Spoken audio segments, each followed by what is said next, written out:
مكة يا مكة يا حرما أشجانا نلت عزا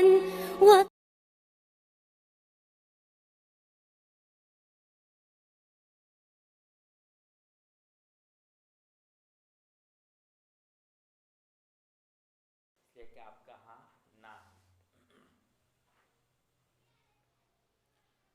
جی کل یہ واقعہ میں نے بتلا دیا تھا کسی حد تک۔ حضرت معاویہ بن حکم رضی اللہ تعالی عنہ نے اللہ کے رسول صلی اللہ علیہ وسلم کے ساتھ نماز پر ہی جب کسی آدمی کو چھینک آئی تو انہوں نے یرحمک اللہ کہا۔ صحابہ ان کو گھورنے لگ گئے تو وہ غصے ہو گئے کہ مجھے کیوں گھور رہے ہیں، تو انہوں نے پھر اشارے سے بتا دیا کہ نماز میں بات کرنے کی اجازت نہیں ہے، چنانچہ وہ خاموش ہو گئے۔ پھر جب اللہ کے رسول صلی اللہ علیہ وسلم نماز سے فارغ ہو گئے تو ان کو یہ بات بتلائی اور مسئلہ بتایا کہ نماز میں کلام الناس مناسب نہیں ہے، نماز تسبیح، تکبیر اور قرأت قرآن کا نام ہے۔ پھر اللہ کے رسول صلی اللہ علیہ وسلم کے سامنے انہوں نے یہ بات پیش کی کہ ہمارے میں زمانے جاہلیت کے قریب تھا، یعنی ابھی ابھی نو مسلم ہوا اور مجھے یہ مسئلہ معلوم نہیں تھا، اس لیے میں نے اس چھینکنے والے کے جواب میں یرحمک اللہ کہا۔ پھر اپنے کلام کو آگے بڑھاتے ہوئے حضرت معاویہ بن حکم فرماتے ہیں کہ ہمارے لوگوں میں سے کچھ ایسے اشخاص اور حضرات ہیں جو کاہنوں کے پاس جاتے ہیں تو اللہ کے رسول صلی اللہ علیہ وسلم نے جانے سے منع فرمایا۔ پھر کہا کہ ہم میں سے کچھ ایسے لوگ ہیں جو بدفعلی لیتے ہیں تو اللہ کے رسول صلی اللہ علیہ وسلم نے فرمایا کہ یہ تو دلوں میں آنے والے وساوس اور وہم ہے، ان کاموں سے مت روکو، یعنی جس کام میں تم سمجھ کے یہ بدفعلی ہو گیا، بلی گزر گئی تو اس کام کو نہیں کرنا چاہیے، تو کہا کہ اس کام سے مت روکو بلکہ اس کام کو انجام دے دو۔ یعنی جس کو تعبیر کیا گئی یجدونہ فی صدورہم فلا یصدنہم، یعنی وہ بدفعلی تم کو ان کاموں سے نہ روکے بلکہ کر لو، اس کام کو کر گزرو۔ پھر کہا کہ ہم میں سے کچھ ایسے لوگ ہیں جو یخطون، خط کھینچتے ہیں، یعنی علم رمل سے کام لیتے۔ یخطون کے معنی ہے علم رمل، بعد میں سمجھاتے علم رمل کیا ہے۔ جی تو اللہ کے رسول صلی اللہ علیہ وسلم نے فرمایا کہ علم رمل یہ باس انبیاء کو دیا گیا ہے، وہ خط کھینچتے تھے اور اس علم رمل سے ان کو بہت ساری پوشیدہ باتیں معلوم ہو جایا کرتی تھی، تو اگر کسی کا خط کھینچنا ان انبیاء کے موافق ہو جاوے تو اس کے لیے علم رمل سے کام لینے کی اور اس کو استعمال کرنے کی اجازت اور گنجائش ہے۔ اسی کو فمن وافق خطہ فذاک سے تعبیر کیا ہے، جس کا ترجمہ آپ کے ساتھی کو کیا وہی اللہ بہتر جانے، کہ جس کا خط ان انبیاء کے خط کے موافق ہو جاوے فذاک تو یہ جائز ہے، تو ٹھیک ہے۔ فضا کا معنی کیا؟ ٹھیک ہے۔ اس حدیث کو امام مسلم نے روایت کیا ہے اور صاحب مشکات فرماتے ہیں کہ حدیث کے الفاظ لاکنی سکتو کو میں نے صحیح مسلم اور کتاب حمیدہ میں پایا ہے۔ وجدتو سے مراد کون ہے؟ صاحب مشکات، میں نے پایا۔ صاحب مشکات فرماتے ہیں وجدتو میں نے پایا، لاکنی سکتو اس طرح کے الفاظ کو کس میں؟ صحیح حمیدی اور جامع الاصول میں۔ پھر آگے کہہ رہے ہیں کہ صاحب جامع الاصول نے حدیث میں جو لفظ کنہ ہے اس سے پہلے قضا کا اضافہ کر کے اس لفظ کی تصحیح کی طرف اشارہ کر دیا ہے۔ یہ بالکل محاوری ترجمہ کیا ہے میں نے۔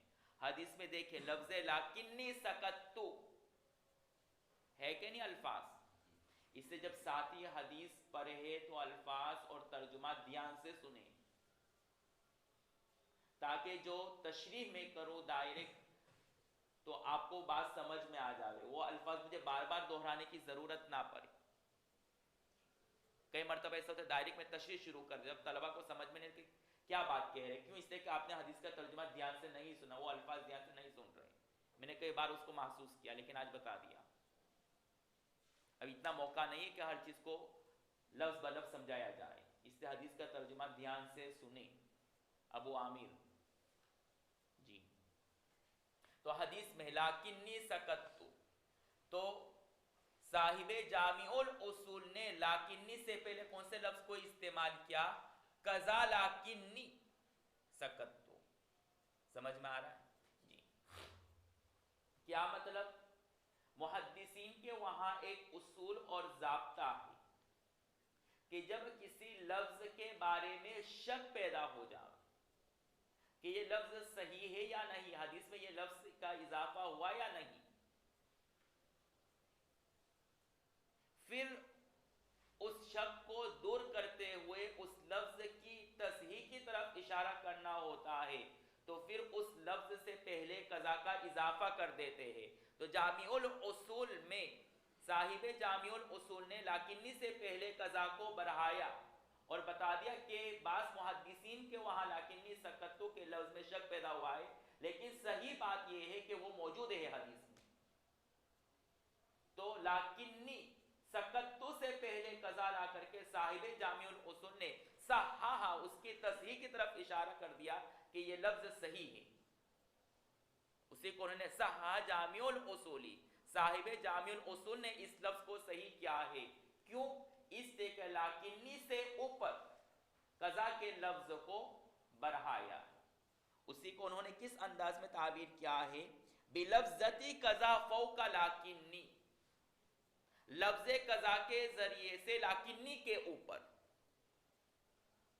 یہ لفظی ترجمہ ہوگا، اور لفظی ترجمہ تب تک آپ صحیح نہیں کر پائیں گے جب تک آپ اس جملے کا مطلب نہ سمجھو. اب جملے کا مطلب سمجھ لیں تو آپ ترجمہ کرنا بھی آسان ہوگا کہ صاحب جامع الاصول نے حدیث میں لفظ لاکنی سے پہلے قضا لفظ کو لا کر کے اس کی تصحیح کی طرف اشارہ کر دیا. یہ ترجمہ ہوگا، ترجمہ بھی ہو گیا، مطلب بھی واضح ہو گیا. سمجھ میں آ گیا ابوالکلام صاحب؟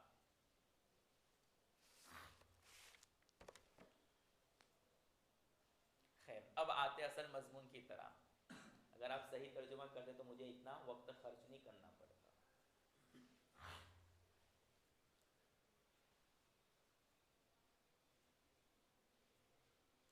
یہاں پر حدیث میں اصل مسئلہ جو قابل بحث ہے وہ یہ ہے کہ کلام الناس مفسد صلاۃ ہے یا نہیں. دوسری بحث یہ ہے کہ کلام الناس کس سے کہتے ہیں، اور تیسری بحث یہ کہ اگر کلام الناس مفسد صلاۃ ہے تو پھر حضرت معاویہ بن حکم نے کلام الناس کیا تھا، اس کے نماز کے اعادہ کا حکم کیوں نہیں دیا گیا؟ آتے ہیں پہلی بحث کی طرف. کلام الناس مفسد صلاۃ ہے یا نہیں. احناف کے وہاں کلام الناس مفسد صلاۃ ہے، خواہ قلیل ہو، کثیر ہو، سہون ہو، آمدن ہو یا خطأن ہو، حالت نوم میں ہو یا حالت بیداری میں ہو. ہر صورت عند الاحناف کلام الناس مفسد صلاۃ.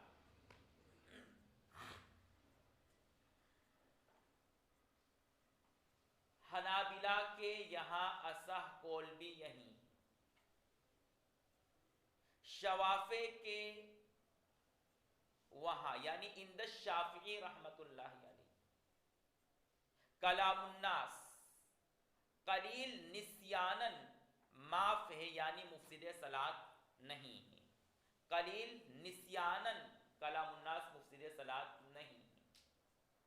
اور امام مالک رحمت اللہ علیہ کے نزدیک قلیل کلام الناس بغرض اصلاح صلاح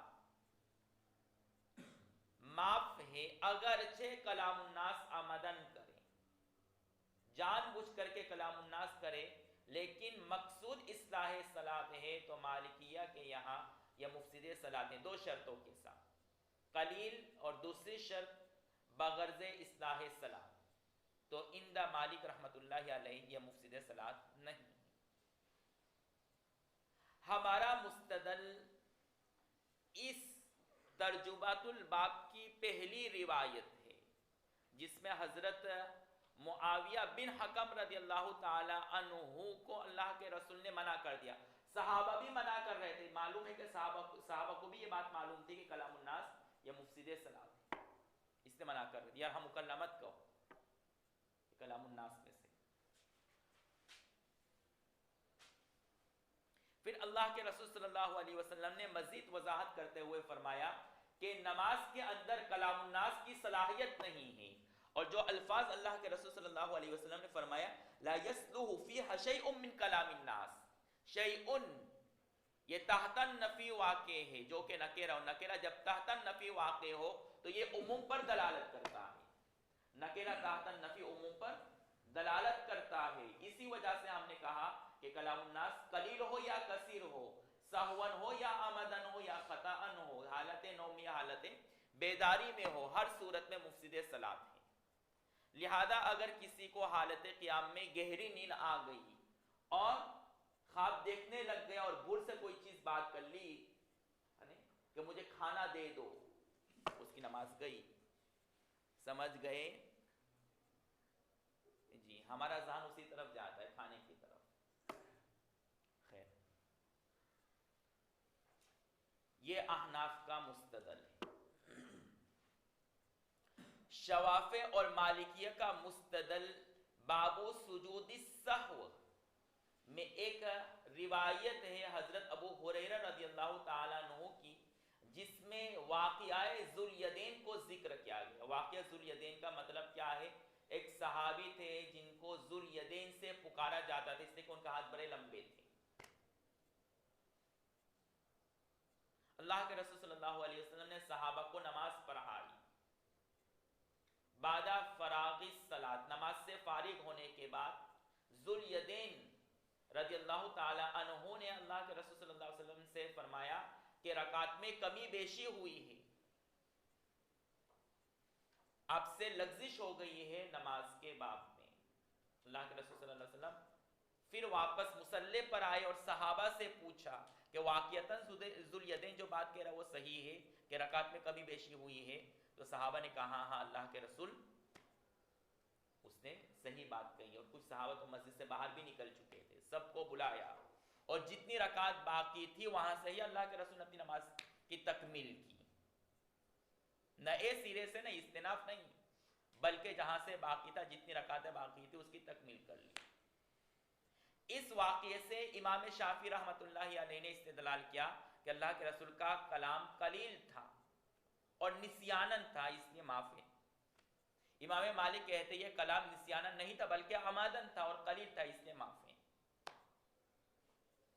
ایک ہی حدیث سے دونوں نے اپنا مستدل بنا لیا.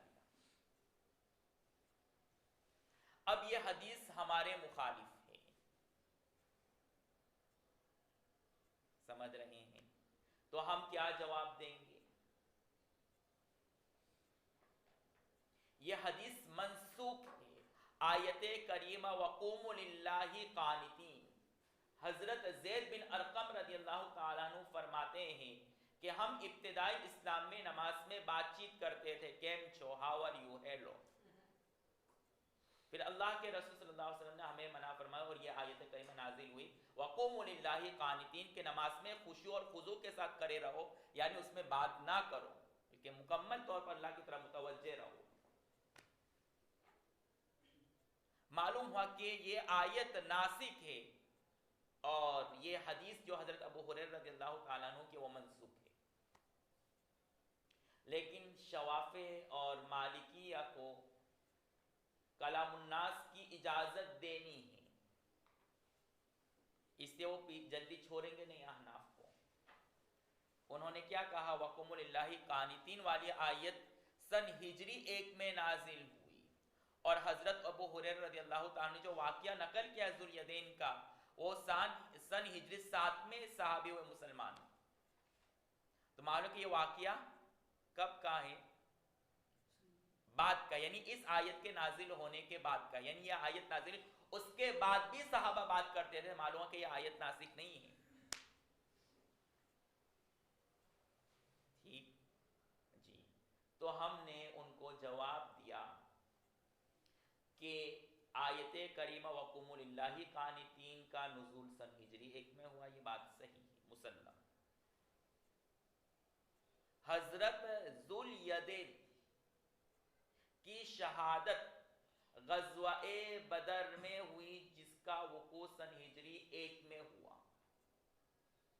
معلوم ہوا کہ یہ واقعہ سن ہجری 1 میں ہی پیش آیا، اور یہ آیت بھی اس کے بعد فوراً نازل ہوئی. پھر اب سوال یہ ہے کہ جب حضرت ابو ہریرہ اس جنگ میں شریک تھے ہی نہیں، اس واقعے میں شریک تھے نہیں، اس لیے کہ وہ بعد میں اسلام لائے، تو پھر انہوں نے یہ واقعہ کیسے نقل کر دیا؟ اصل میں ان کو روایت نقل کرنے کا بہت شوق تھا، تو جس سے بھی کوئی روایت سنی ہے، چاہے وہ پرانی، اس وقت وہ موجود نہیں تھے، اس کو نقل کر دیتے اور اس کی نسبت اپنی طرف کر دیتے، اور جس سے سنا ہے اس کو نقل نہیں کرتا، ان فلان فلان نہیں کہتے، بلکہ ڈائریکٹ انا بھی ہو رہی تھا. اس لیے اس آیت کو ناسخ اور واقعہ کو منسوخ ماننا پڑے گا. اور اگر بالفرض آپ آیت کو ناسخ نہیں مانتے ہیں تو واقعہ ذواليدين میں چلنا بھی ثابت ہے. اللہ کے رسول اپنے حجرے کی طرف چلے گئے تھے تو تحول عن القبلہ بھی پایا گیا. تو اتنی ساری مفسدات صلاۃ کے باوجود بھی آپ کہیں گے کہ نماز فاسد نہیں ہوئی تو بات سمجھ میں نہیں آتی، اس لیے کہ آپ بھی اس بات کو تسلیم کرتے ہیں کہ تحول عن القبلہ، قبلہ سے رخ پھیر لینا، چلنا، یہ تمام چیزیں مفسدات صلاۃ، بلکہ صحابہ تو مسجد سے باہر بھی نکل گئے تھے، تو یہ سارے اعمال کیا مفسدات صلاۃ میں سے. تو آپ کو یہ کہنا پڑے گا کہ جس طریقے سے کلام الناس مفسد صلاۃ نہیں ہے، تو اسی طریقے سے مسجد سے باہر نکل جانا، چلنا، اسی طریقے سے تحول عن القبلہ یہ بھی مفسد صلاۃ ہے، حالانکہ آپ اس کو تسلیم نہیں کرتے، آپ بھی اس کے قائل نہیں، تو آپ کو منسوخ ماننا ہی پڑے گا. ٹھیک ہے، یہ تو پوری بات ختم ہوئی کس بات پر کہ کلام الناس جائز نہیں نماز میں. اب احناف کے یہاں چونکہ کلام الناس مفسد صلاۃ ہے، تو کلام الناس کی تعریف کیا ہے؟ اس سلسلے میں صحیح اور اصح ترین روایت کے مطابق کلام الناس ہر ایسی باتیں ہیں، اور وہ تمام باتیں ہیں جو لوگ آپس میں باتیں کرتے ہوں،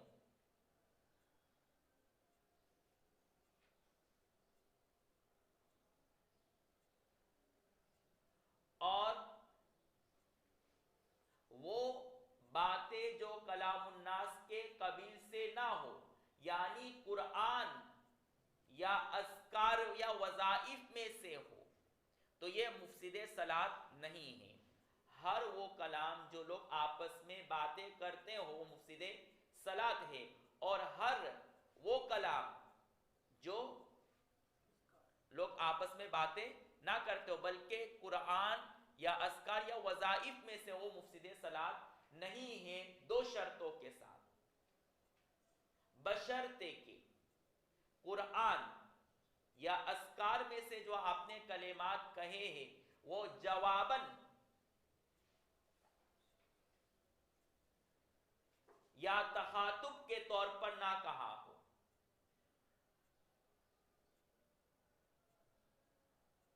اور اس آیت میں یا ذکر میں تخاطب یا جواب کا احتمال ہو.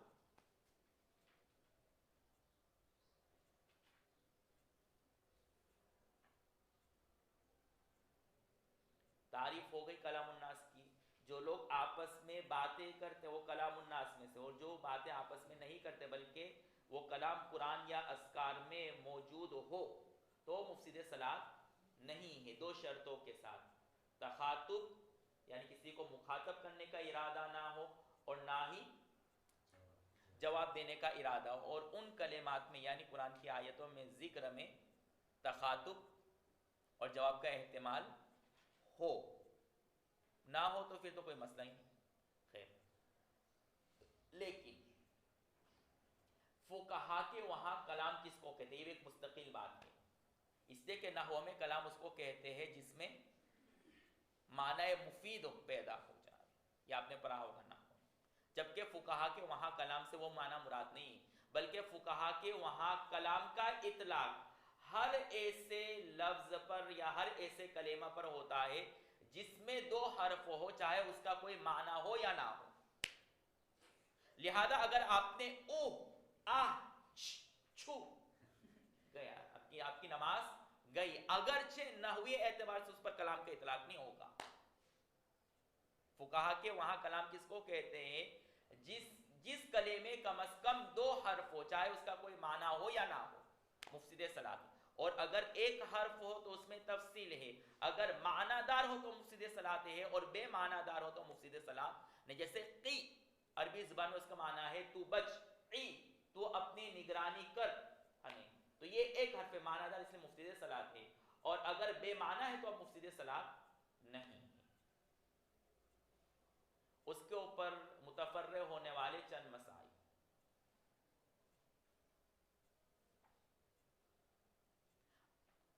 مصلی نے الحمدللہ کے جواب میں، چھینکنے والے کے جواب میں یرحمک اللہ کہا تو نماز فاسد ہو جائے گی. کیوں؟ اس لیے کہ اس میں کاف خطاب کا ہے، اور لوگ آپس میں باتیں کرتے ہیں. خطاب کرنا یہ تکلم ہے، آپس میں لوگ بات کرتے ہیں نہیں کتاب کے ساتھ، جو آپس میں باتیں کرتے جس میں خطاب ہو، اس وجہ سے یرحمک اللہ کہنے سے نماز فاسد ہو جائے گی، چاہے کوئی بھی نیت کی.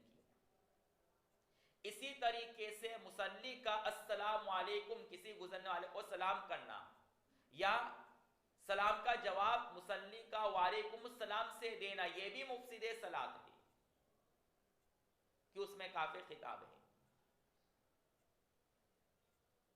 اگرچہ السلام علیکم یہ ذکر میں سے ہے، نماز کو مکمل کس سے کرتے ہیں؟ السلام علیکم. لیکن چونکہ آپ نے نیت کی تھی سامنے والے کو مخاطب کرنے کا، اس سے وہ کلام الناس میں، کلام الناس جس میں لوگ آپس میں بات کرتے ہیں، دوسرے کو مخاطب کر کے بلاتے ہو، تو اس میں آ گئے. ہاں لیکن اگر السلام علیکم اس نے اس نیت سے کہا ہے کہ میں سامنے والے کو سلام نہیں کر رہا ہوں بلکہ اس کو متنبہ کر رہا ہوں کہ میں نماز میں ہوں، تو اب مفسد صلاۃ نہیں. سمجھ رہے ہیں جی؟ اسی طریقے سے کوئی گھر میں داخل ہونا چاہ رہا اور آپ سے بار بار اجازت طلب کر رہا ہے، تو آپ نے نماز کے اندر کہا من دخلہ کان آمنا، مفسد صلاۃ. قرآن میں سے ہے لیکن نیت کس کی ہے؟ جواب کی ہے، اور اس میں جواب کا احتمال ہے، اس سے نماز فاسد ہو جائے گی. کتاب گر رہی مشکات شریف کی اور آپ چاہتے ہیں کہ وہ کتاب کو اٹھا لیا جاوے، تو آپ نے نماز کے اندر کہا خذ الکتاب یا یحییٰ، کیا ہے آیت کریمہ؟ یا یحییٰ خذ، ہاں بقوہ. آپ نے یہ آیت پڑھی، نماز فاسد ہوئی. کیوں؟ اس لیے کہ سامنے والے کو تخاطب اور اس کو مخاطب کر کے اپنی طرح متوجہ کرنا مقصود ہے. اگرچہ سامنے والے کا نام یحییٰ ہی کیوں نہ ہو، اور اگر ہو تو بدرجہ والا، اور نہ ہو تب بھی، اس لیے کہ یہاں پر تخاطب پایا گیا. ہاں اگر ان کلمات کو کہتے ہوئے اس نے جواب کی یا تخاطب کی نفی کی ہے، اور یہ نیت کر لی کہ میں سامنے والے کو متوجہ کرنا چاہتا ہوں کہ میں نماز میں ہوں، تو اب نماز فاسد نہیں ہو. لیکن یہ بہت مشکل ہوتا ہے، اور اگر کوئی نیت نہیں کہ یہ کلمات بے ساختہ نکل گئی، نماز فاسد ہوئی. کیوں؟ اس لیے کہ یہاں پر نیت نہیں پائے گی جس کی وجہ سے ہم اس کی نماز کو بچا سکیں، اور بغیر تعین نیت کے عام طور پر اس کو کلام الناس پر ہی محمول کیا جاتا ہے. نماز کے اندر سبحانک اللہم و بحمدک جو دعا پڑھتے ہیں تو اس سے پہلے بعض جوہلا ثنا بھی پڑھتے ہیں. ثنا سبحانک اللہم و بحمدک، تشہد التحیات للہ والصلوات، اس طرح جاہل پڑھتے ہیں. تو کیا اس سے نماز فاسد ہوگی؟ اس سلسلے میں ہمارے استاد محترم سے میں نے سوال کیا تھا، تو ان کا جواب یہ ہے کہ بہت تتبع اور تلاش اور جستجو کے بعد کوئی صریح جزیہ نہیں ملا جس سے یہ مسئلہ واضح کیا جا سکے کہ مفسد صلاۃ ہے یا نہیں. البتہ قرینہ قیاس یہ کہ مفسد صلاۃ اس لیے کہ یہ کلام الناس میں سے ہے، لیکن دلیل استحسان کی بنیاد پر نماز فاسد نہیں ہوگی، اس لیے کہ جاہل جب اس کو پڑھتا ہے تو اس کا مقصود کلام کرنا نہیں ہوتا ہے بلکہ اس دعا کا حصہ سمجھ کر کے پڑھ لیتا ہے۔ بہت پتہ کی بات بتلائی، اور یہ مسئلہ عام طور پر لوگ پوچھتے رہتے ہیں۔ بہرحال بہت ساری باتیں آپ کے سامنے آ گئی، امید ہے کہ اس ضابطے کی بنیاد پر آپ سارے مسائل کو اچھی طرح سمجھ لیے ہوں گے۔ جی اب آتے ہیں روایت کی اگلی بات کی طرف، وہ کیا ہے کہ حضرت معاویہ بن حکم فرماتے ہیں کہ ہماری قوم میں سے کچھ لوگ کاہنوں کے پاس جاتے ہیں۔ کاہن کس کو کہتے جانتے ہیں آپ لوگ؟ وہ شخص جو شیاطین اور نفوس خبیثہ سے مدد لے کر کے الٹی سیدھی علم غیب کی باتیں بتلائے۔ اللہ کے رسول نے اس سے منع فرمایا ہے، اس کی اجازت نہیں۔ اسی طریقے سے اس نے کہا کہ ہم میں سے کچھ لوگ بدفعلی لیتے ہیں، بلی گزر گئی یا کوا آ گئے تو آج کوئی مرے گا، اس سے گھر سے مت نکلو، بہار میں ایسا مشہور ہے، میں نے سنا ہے۔ تو کہا کہ یہ ساری بدفعلی کی کوئی حیثیت نہیں، بدفعلی ممنوع ہے، نیک فعلی کی گنجائش ہے۔ پڑھ لیا ہوگا جلد ثانی میں، مستقل اس کی بحث وہاں چلتی ہے، اس لیے اس پر کلام نہیں کرتے، آگے چلتے ہیں۔ وَمِنَّا رِجَالٌ يَخُطُّونَ، ہم میں سے کچھ لوگ خط کھینچتے ہیں، اس کو کہتے ہیں علم رمل۔ اس میں یہ ہوتا ہے کہ کچھ مخصوص خطوط کھینچ کر کے ان خطوط کے ذریعے سے پوشیدہ اور راز کی باتیں معلوم کی جاتی ہیں۔ تو چونکہ چند انبیاء ایسے گزرے ہیں جو علم رمل کرتے تھے، ان انبیاء میں سے کون تھے؟ اس سلسلے میں دو قول یہ ہے کہ حضرت ادریس علیہ السلام علم رمل کو جانتے تھے، اور دوسرا قول یہ کہ حضرت دانیال علیہ السلام بھی علم رمل کو جانتے تھے۔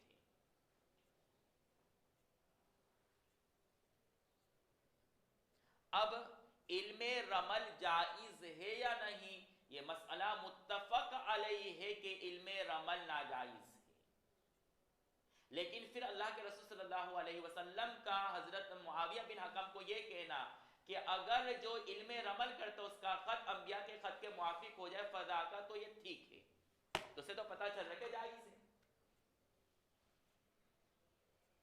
سمجھ میں آ رہی بات؟ تو اس کا جواب یہ ہے کہ اللہ کے رسول علم رمل کو دائرے ناجائز کہہ دیتے اور کہتے کہ جائز نہیں، جیسے کہ کاہن کے پاس جانا، یہ علم کہانت حاصل کرنا اللہ کے رسول نے صراحتاً منع کر دے کہ یہ ناجائز ہے، لیکن علم رمل کے اگر اسی طرح صراحتاً نفی کر دیتے تو پھر وہ انبیاء جو علم رمل کرتے تھے ان کے علم کی بھی نفی ہو جاتی اور ان کی طرف ایسی چیز کی نسبت کی جاتی جو ناجائز ہے، حالانکہ وہ چیز ناجائز نہیں تھی۔ لیکن ساتھ ساتھ میں علم رمل سے روکنا بھی اس صحابی کو مقصود تھا، اور ساتھ ساتھ میں علم رمل کے اس بات اور جواز کو بھی بتلانا تھا کہ انبیاء نے ایسا کیا ہے۔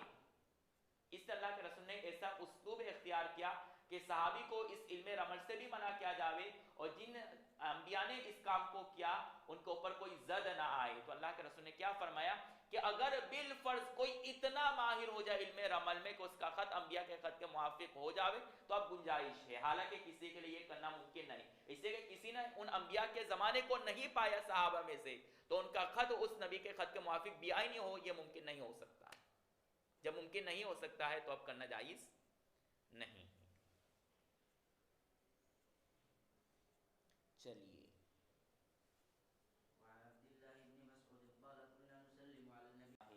تو اللہ کے رسول صلی اللہ علیہ وسلم نے ارشاد فرمایا کہ اگر اس نے اس کو ایک مرتبہ کیا تو کافی ہے۔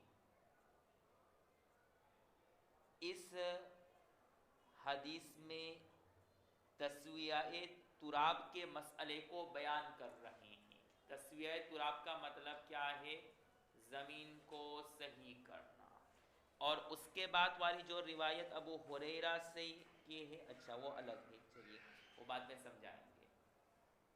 اصل میں مسجد نبوی میں موسم بارہ میں زمین کیچڑ کی ہو جاتی، پھر بعد میں صحابہ نے اس میں پتھر ڈال دیے تاکہ کیچڑ وغیرہ نہ ہو، اور اگر ہو تو کم ہو، کیچڑ سے بچا جا سکے۔ تو جب صحابہ سجدہ کرتے تو کبھی زمین کو سیدھا کرتے اور کنکر کو سیدھا کرتے تاکہ وہ موضع سجدہ پر نہ لگے۔ تو اللہ کے رسول صلی اللہ علیہ وسلم نے فرمایا کہ ایک مرتبہ کر لے تو کافی ہے۔ لہذا اگر آپ کسی مسجد میں نماز پڑھ رہے جہاں پختہ زمین ہے لیکن فرش کے اوپر کچھ پتھر پڑے ہوئے ہیں جس کی وجہ سے سجدہ کرنے میں دقت ہو رہی ہے، تو ایسی صورت میں کیا ان پتھروں کو، کنکروں کو ہٹانے کی اجازت ہے؟ تو حدیث سے پتہ چلتا ہے کہ ایک مرتبہ اگر کر لیا تو کافی ہے۔ ایک سے زائد مرتبہ اگر کوئی کرتا ہے تو اس سلسلے میں کیا حکم ہے؟ ہمارے یہاں احناف کے وہاں اگر ایک رکن کے اندر مسلسل 3 حرکات کے ساتھ اس فعل کو انجام دیتا ہے تو عمل کثیر ہونے کی بنیاد پر مفسد صلاۃ ہے۔ عمل کثیر کی بہت ساری تعریف کی، جس میں سے ایک تعریف یہ ہے کہ ایک رکن میں مسلسل حرکات ثلاثہ کرے۔ رکن سے مراد کیا ہے؟ سبحان اللہ پڑھنے کے بقدر۔ یہاں پر رکن سے مراد مستقل رکوع سجدہ وغیرہ نہیں ہے۔ بعض لوگ رکن کی تشریح یہاں پر کرتے ہیں رکوع سجدہ وغیرہ، یہ صحیح نہیں ہے تشریح۔ اصح قول اور صحیح بات یہ کہ یہاں پر رکن سے مراد سبحان اللہ پڑھنے کے بقدر۔ تو جس قدر سبحان اللہ پڑھ سکتا ہے اس دوران 3 حرکات مسلسل کرے تو اب یہ عمل کثیر ہونے کی بنیاد پر نماز فاسد ہو جائے گی۔ معلوم ہوا کہ حرکات ثلاثہ کرے لیکن علیحدہ طور پر کرے اور ایک رکن کے وقفے کے بعد، تو اب ایک سے زائد مرتبہ بھی کرنے کی گنجائش ہوگی، اس سے نماز فاسد نہیں ہوگی، لیکن حدیث کے خلاف عمل کرنے والا ہوگا یہ شخص، اس لیے بہتر یہ ہے کہ ایک مرتبہ ہی میں کنکر کو ہٹا دے، بار بار یہ حرکت نہ کرے، اس سے بچے۔ لیکن پھر بھی اگر کیا ہے تو نماز فاسد ہوگی یا نہ فاسد ہوگی؟ تو احناف کے وہاں عمل کثیر پر اس کا مدار ہے۔ عمل کثیر کی جو تعریف ہے اگر وہ صادق آدھی ہے تو مفسد صلاۃ ہے، ورنہ مفسد صلاۃ نہیں ہے۔ اسی طریقے سے آگے ایک اور روایت آ رہی ہے، اسودین کو نماز میں مارنا۔ اسودین سے مراد سانپ اور بچھو۔ اللہ کے رسول صلی اللہ علیہ وسلم نے فرمایا کہ اگر کوئی شخص نماز میں ہو اور سانپ یا بچھو آ جاوے تو ان کو مار دو ایک مرتبہ۔ اب سوال یہ ہے کہ اسودین کو اللہ کے رسول صلی اللہ علیہ وسلم نے مارنے کا حکم دیا اور وہاں کوئی تحدید نہیں کہ بس مار دو ان کو، تو اب مصلی اگر اسودین کو مارتا ہے اور عمل کثیر کرتا ہے تو یہ مفسد صلاۃ ہے یا نہیں؟ تو امام مالک رحمت اللہ علیہ فرماتے ہیں مفسد صلاۃ نہیں ہے۔ کیوں؟ حدیث میں مطلقاً اسودین کو مارنے کی اجازت دی ہے۔ یاد رکھے اسودین یعنی سانپ اور بچھو کے ساتھ خاص نہیں ہے حکم، بلکہ ہر موذی جانور کے ساتھ خاص ہے۔ کوئی بھی موذی جانور آ جائے نماز کے اندر اس کو مارنے کی اجازت ہے۔ اس بات میں تو کسی کا اتفاق نہیں ہے کہ مارنے میں اگر نماز توڑ دیتا ہے، فاسد کر دیتا ہے تو اس میں کوئی گناہ نہیں، لیکن نماز پڑھتے پڑھتے ہی ان جانوروں کو مارتا ہے، عمل کثیر ہو جائے تو مفسد صلاۃ ہے یا نہیں؟ تو امام مالک فرماتے نہیں۔ کیوں؟ حدیث میں اس کی اجازت دی اور کوئی تحدید بیان نہیں کی ہے۔ ہم کہتے ہیں کہ اگرچہ تحدید نہیں ہے تو وہ معاف ہے، لیکن بئی اعتبار کہ اس نماز کو عمل کثیر سے فاسد کرنے کی وجہ سے گناہ نہیں ہوگا، البتہ عمل کثیر کرنے کی وجہ سے نماز فاسد ہو۔ تو اللہ کے رسول نے جو کوئی تحدید بیان نہیں کی وہ اس بنیاد پر کہ اگر ہو سکتا ہے مصلی کو زیادہ ضرب کی ضرورت پڑے اس جانور کو قتل کرنے کے لیے تو وہ اور زیادہ ضرب کرے، زیادہ چل لے، زیادہ اس کی پٹائی کرے، لیکن اپنی جان بچاوے، اور اس بنیاد پر اگر نماز میں عمل کثیر ہو گیا تو نماز فاسد تو ہو جائے گی لیکن وہ گنہگار نہیں ہوگا۔ تو تحدید نہ بیان کرنے کی وجہ کیا ہے؟ اس سے گناہ کا معاف ہونا، یعنی اس سلسلے میں وہ معذور ہے، اس سے اس کو گناہ نہیں ہوگا۔ لیکن عمل کثیر کی بنیاد پر عدم مفسد صلاۃ کا حکم نہیں لایا جائے گا۔ احناف نے وہاں رعایت سے کام نہیں لیا، نماز کے فاسد ہونے میں رعایت نہیں دی۔ رعایت کس میں دی ہے؟ قتل میں، ضرب میں رعایت دی۔ اور وہاں وہی بات آئے گی، عمل کثیر کا مطلب کیا ہے؟ 3 حرکات ثلاثہ مسلسل اگر کرے، یعنی 3 ضربوں کے ساتھ ایک رکن میں مسلسل حرکت کرے، ضرب کرے، تو اب اس کی نماز فاسد ہو جائے گا عمل کثیر کی بنیاد پر۔ سمجھ میں آ گئی بات؟ جی چلیے۔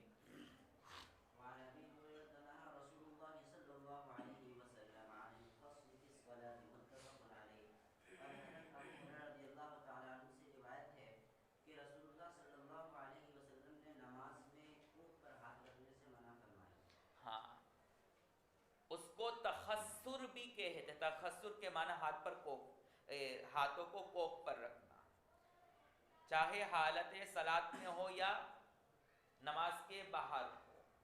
صلاۃ نماز کی حالت میں اور حالت صلاۃ میں اس طرح ہاتھوں کو رکھنا یہ خلاف سنت ہے،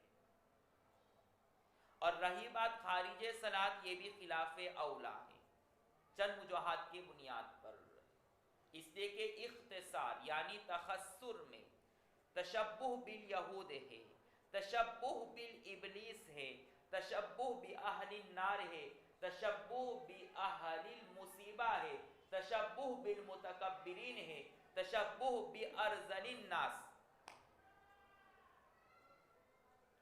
تشبہ بالیہود، یہود اس طرح کھڑے ہوتے تھے، اس طرح اللہ کے رسول نے فرمایا۔ تشبہ بالابلیس، جب شیطان اور ابلیس کو جنت سے نکالا گیا تو با ادب با نصیب کتاب میں لکھا ہے کہ وہ اس طریقے سے اترا تھا، یہ تشبہ بالابلیس ہوا، اور چونکہ وہ متکبر تھا، اس نے تکبر کیا، تو یہ تشبہ بتکبر متکبرین بھی ہوا۔ اور تشبہ باہل النار، اہل النار کو جب جہنم میں ڈالے تھک جائیں گے تو راحت کے لیے سانس لیتے ہوئے اس طرح کرے ہوں گے، اور آپ نے دیکھا ہوگا کوئی مصیبت زدہ ہو تو مصیبت کی حالت میں وہ اس طرح کھڑا ہوتا ہے۔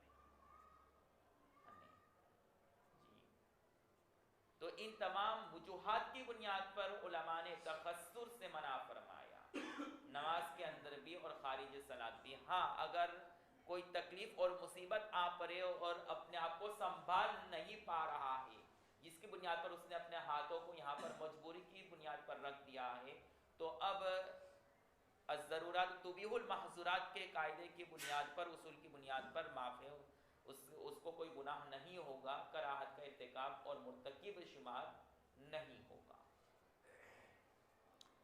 چلیے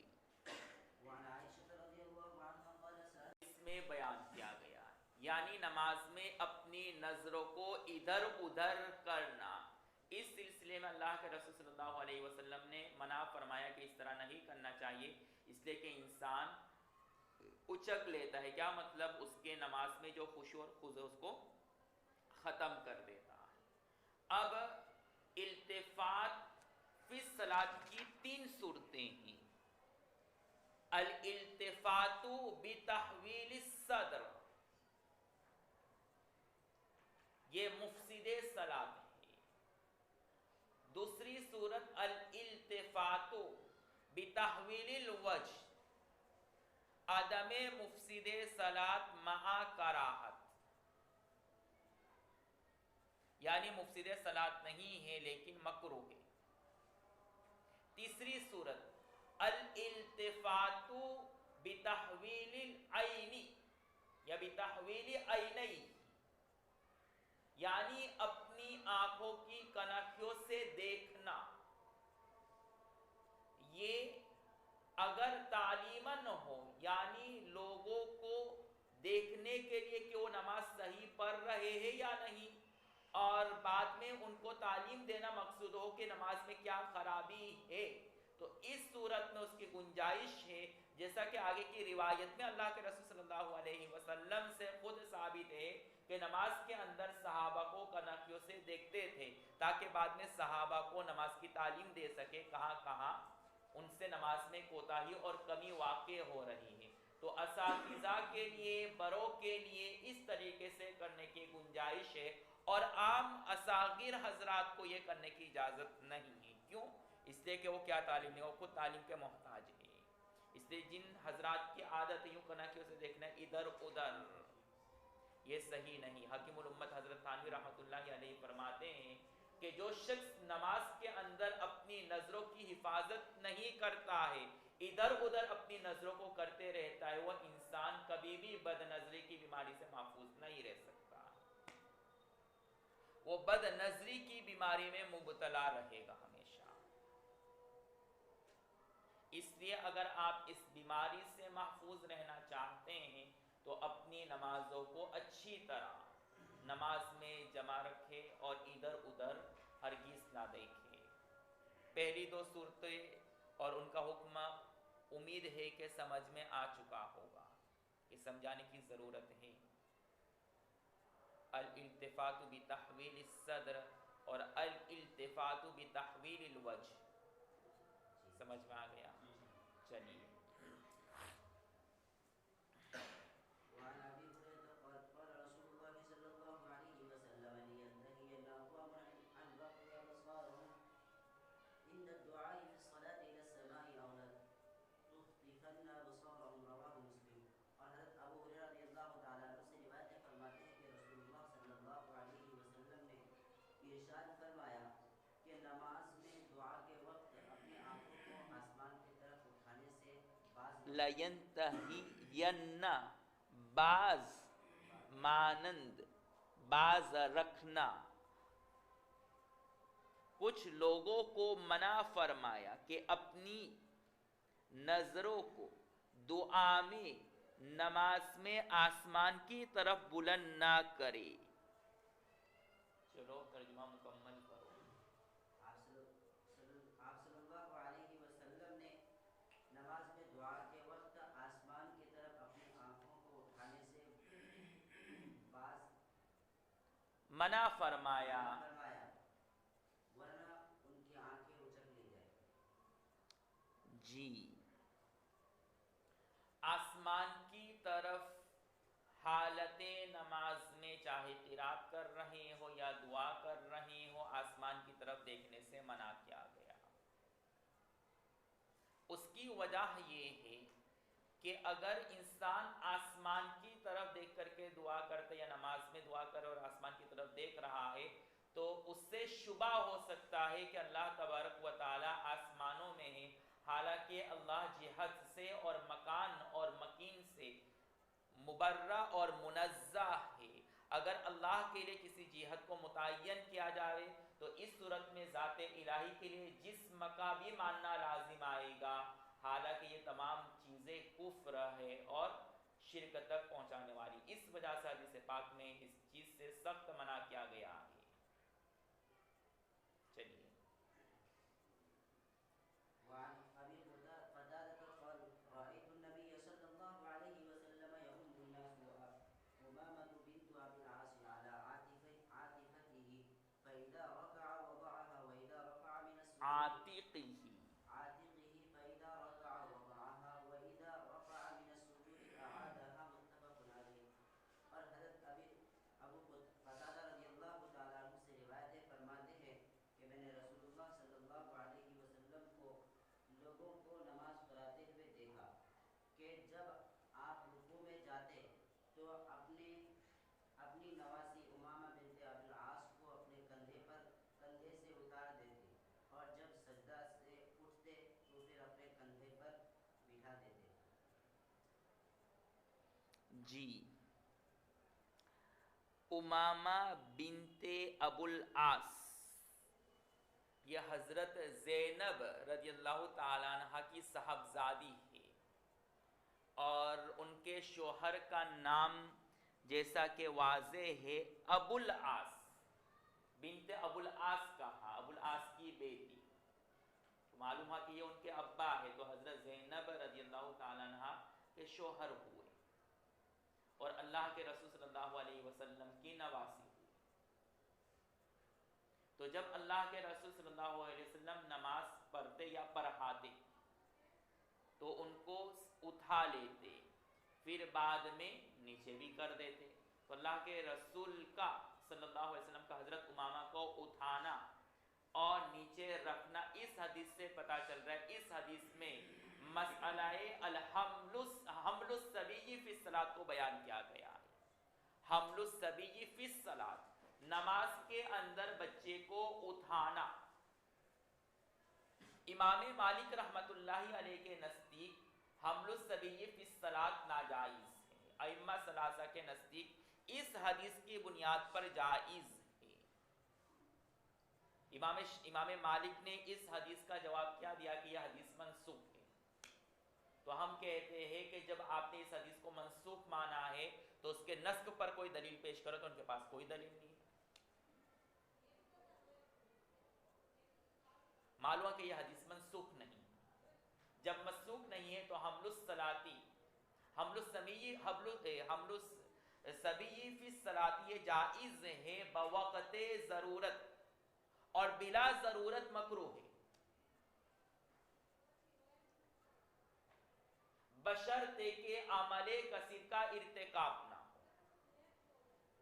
اب سوال یہ ہے کہ یہاں پر تو اٹھانا پھر رکھنا بار بار اللہ کے رسول اس عمل کو انجام دے رہے ہیں جو کہ عمل کثیر ہے، تو پھر یہ مفسد صلاۃ ہونا چاہیے.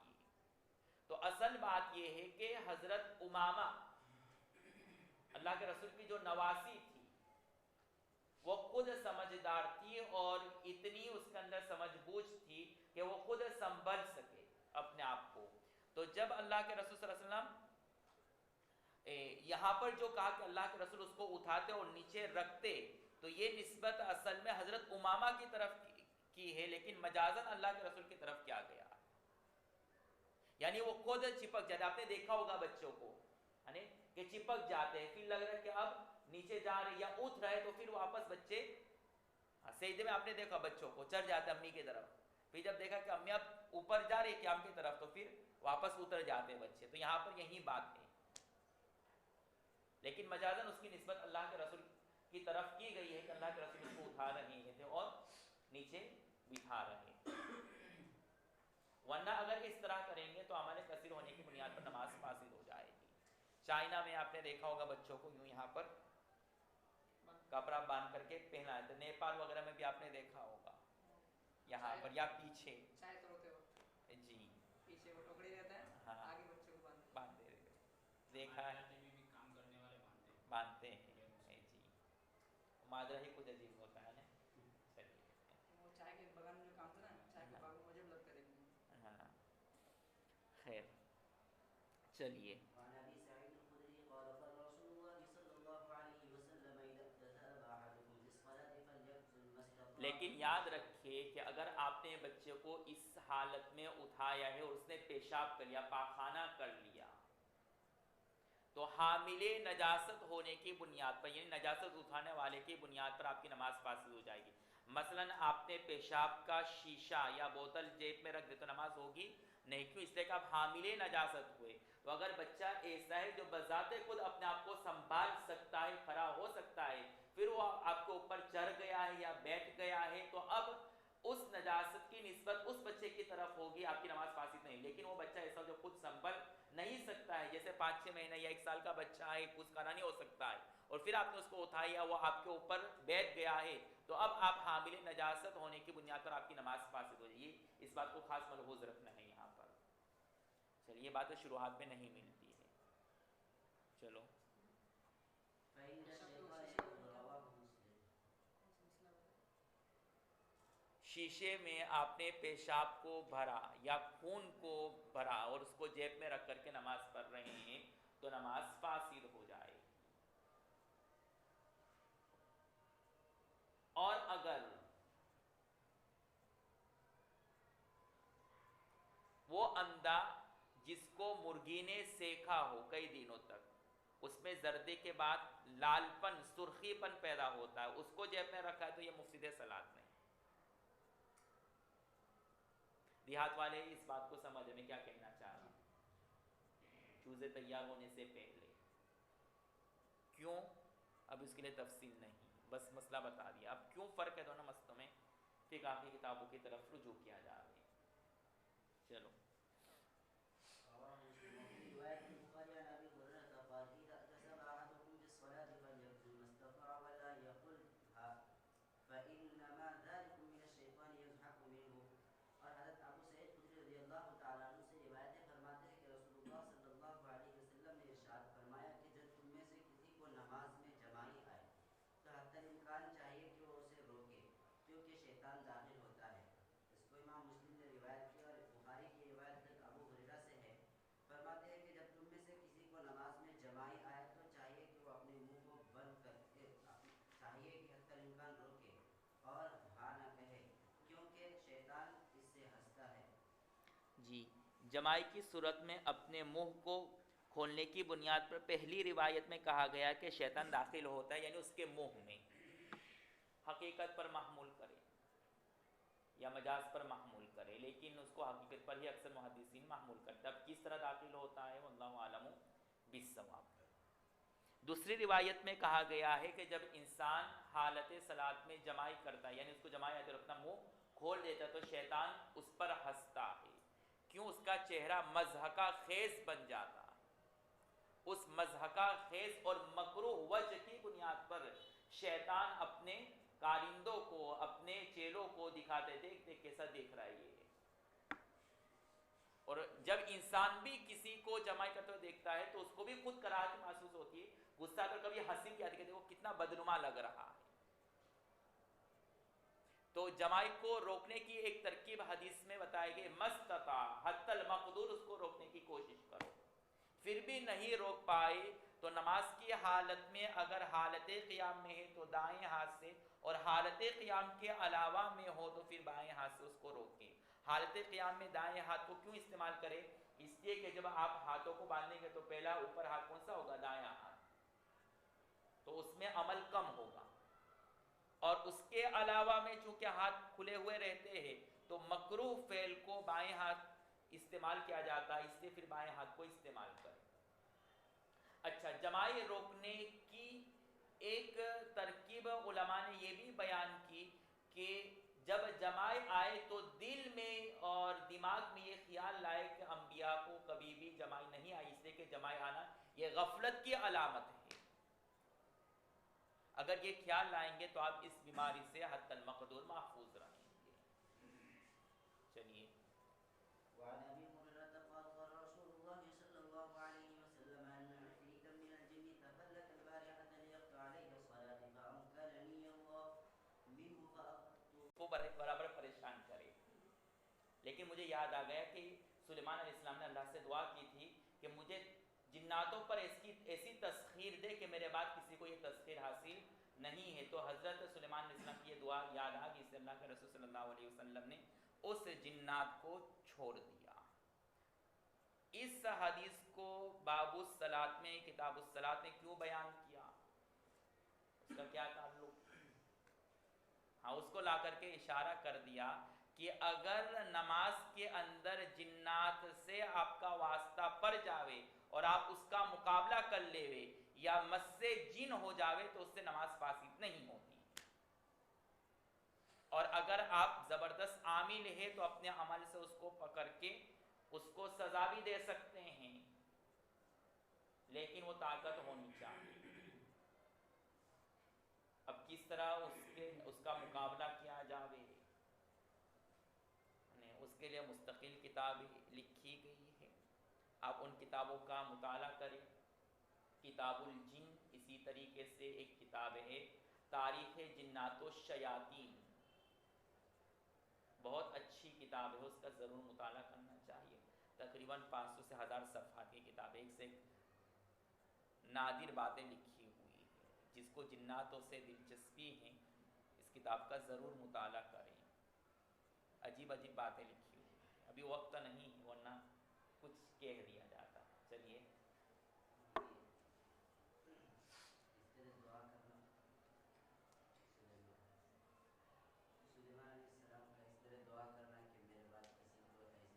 جلالین میں آپ کے اساتذہ اس کے اوپر کلام کریں گے یا کر چکے ہوں گے.